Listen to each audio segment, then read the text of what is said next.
Hello दोस्तों, कैसे हैं आप लोग। उम्मीद करता हूं आप अच्छे होंगे। आज के इस वीडियो में 12th क्लास इतिहास का चैप्टर 2 जिसका नाम है राजा, किसान और नगर, और इस चैप्टर का हम लोग फर्स्ट पार्ट बना चुके हैं और इस वीडियो का दूसरा पार्ट है। ठीक है, जहां तक कि हम लोग 6 तक मतलब 6 पेज तक पढ़ चुके थे। अब 7वां पेज पढ़ने जा रहे हैं। और पहले का वीडियो अगर नहीं देखें तो डिस्क्रिप्शन में लिंक है, नहीं तो आप प्ले लिस्ट में जाके वीडियो को देख सकते हैं। और इसका पीडीएफ बिल्कुल फ्री में दिया जा रहा है, आप टेलीग्राम में जुड़ सकते हैं, लिंक डिस्क्रिप्शन में है। ठीक है, तो चलिए स्टार्ट करते हैं। देखिए, इसमें जो मोटा मोटी होता है, जो इम्पोर्टेंट होता है, मैं उसी को बताऊंगा। ठीक है, जो आपको एग्जाम में खास तौर से पूछे जाते हैं तो उसको बताएंगे। चलिए, और इसको आप इसको पढ़ सकते हैं, इसको थोड़ा सा आप ज़्यादा ज्ञान लेने के लिए। वैसे तो इसमें भी प्रश्न आता है, लेकिन इसको तो ज़्यादा पढ़ना है। ठीक है, कह रहा है फर्स्ट में बोला कि साम्राज्य के संचालन के लिए भूमि और नदियों दोनों भागों, मतलब एक सेकेंड, हाँ, दोनों मार्गों मतलब क्या होता है, रास्ता। ठीक है, मतलब रास्ता से आवागमन, क्या बोला यहाँ, आवागमन बना रहता है, अत्यंत आवश्यक था। राजधानी से प्रांतों तक, क्या बोला, प्रांतों तक जाने में 21 सप्ताह, यानी जाने में कई सप्ताह या कई महीने तय लगता था।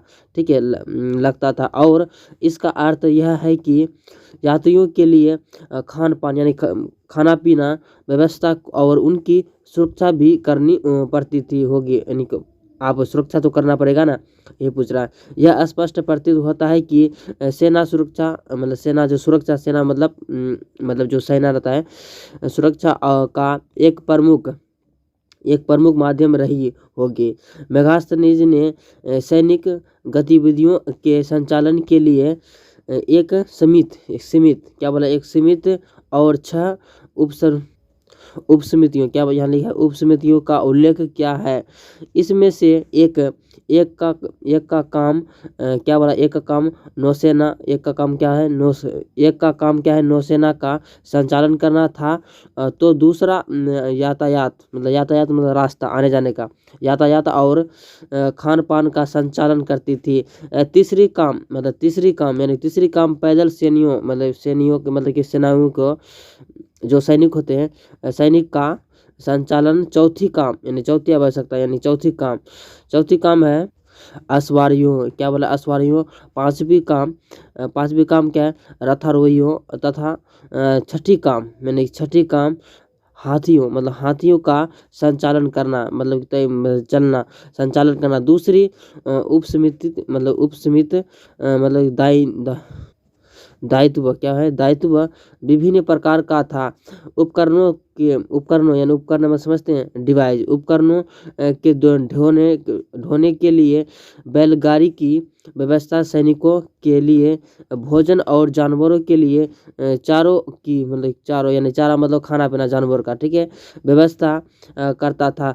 सैनिक भी देखभाल के लिए सेवकों का क्या बोला, शिल्पकारों की नियुक्त करना।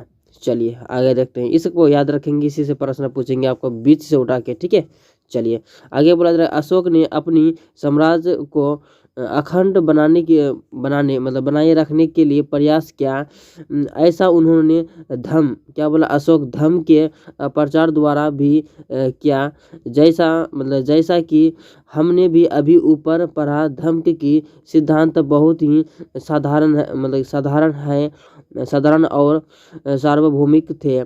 अशोक के अनुसार धर्म के माध्यम से लोगों का जीवन इस संसार में और इसके बाद संसार में अच्छा रहेगा, धर्म के प्रचार मतलब क्या समझते हैं, विज्ञापन प्रचार के लिए धर्म महात्म नाम से विशेष अधिकारों की नियुक्ति की गई है। यहाँ तो समझ में आ गया ना, नया तो पीछे करके वीडियो देखिए और देखते हैं आगे क्या बोला जा रहा है। आगे बोला जा रहा है कि आगे क्या बोला जा रहा है 3.3 में, 19वीं सदी में जब इतिहासकारों ने भारत के आरंभिक इतिहास की रचना करनी शुरू की, तो मौर्य साम्राज्य की ऐतिहासिक का एक प्रमुख काल माना गया है। इस समय भारत ब्रिटिश साम्राज्य के अधीन मतलब उसके अंदर अधीन एक उपनिवेशिक देश था। 19वीं सदी और आरंभिक 20वीं सदी के भारतीय इतिहासकारों को प्राचीन भारत में एक ऐसे साम्राज्य की संभावना बहुत चुनौतीपूर्ण था तथा और क्या बोला जा रहा है कि उत्साहवर्धक लगी, मतलब उत्साह हो गई। ठीक है, साथ ही परस्पर मतलब क्या बोला परस्पर क्या पूर्ति यानी पूर्ति, ठीक है, सीधी सी पूर्ति सहित मौर्यकालीन सभी पुरातत्व एक अद्भुत कला प्रमाण यह जो साम्राज्य की पहचान माने जाते हैं। इतिहासकारों को लगा कि अभिलेखों पर लिखे संदेश अन्य शासकों के अभिलेखों से भिन्न है। इसमें उन्होंने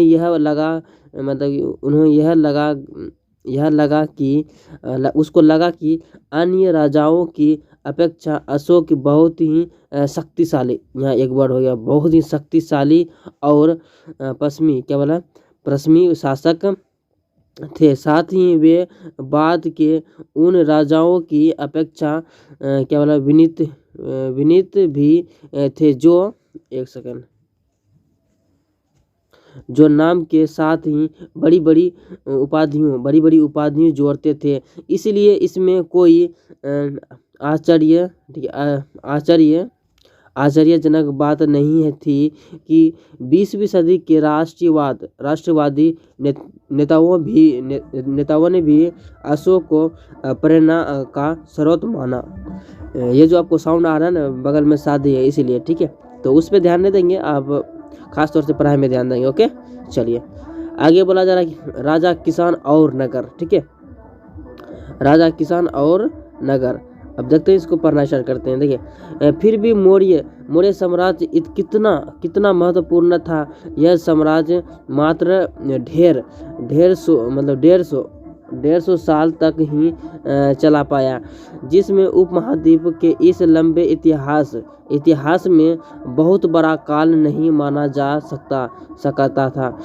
इसके अतिरिक्त यदि आप मानचित्र 2 को देखें तो पता चलेगा कि मौर्य साम्राज्य की उपमहाद्वीप सभी क्षेत्रों में नहीं फैल गया था। यहाँ तक कि साम्राज्य की सीमा अंतर्गत भी नियंत्रण एक समान नहीं था। दूसरे शताब्दी ईसा पूर्व आते आते उपमहाद्वीप के कई भागों में नए शासक और रजवाड़े स्थापित होने लगे। ठीक है, चलिए अब आगे देखते हैं।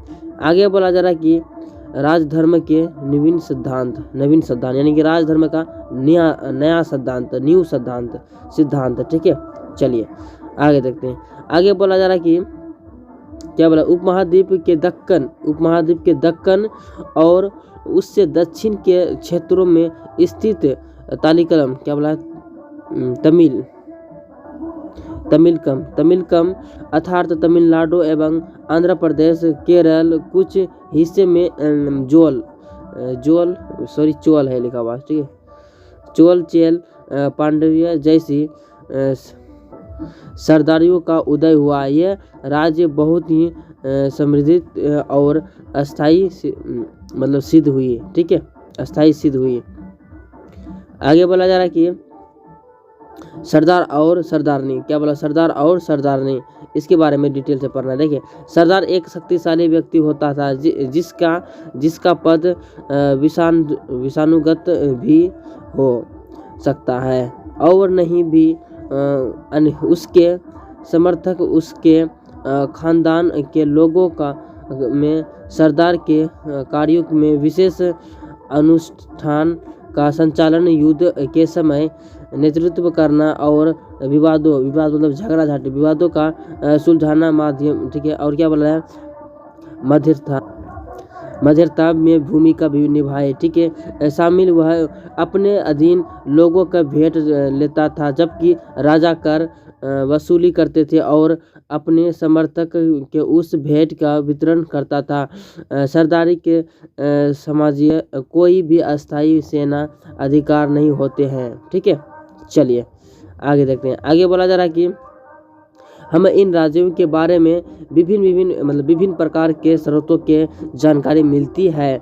उदाहरण के तौर पर प्राचीन तमिल संगम ग्रंथों की ऐसी कविता है कि जो सरदार का विवरण ठीक है विवरण देती है कि उन्होंने अपने स्रोतों का संकलन और वितरण किस प्रकार का किया है। कई सरदार और राजाओं लंबी दूरी के व्यापार द्वारा राजस्व जुड़ते थे।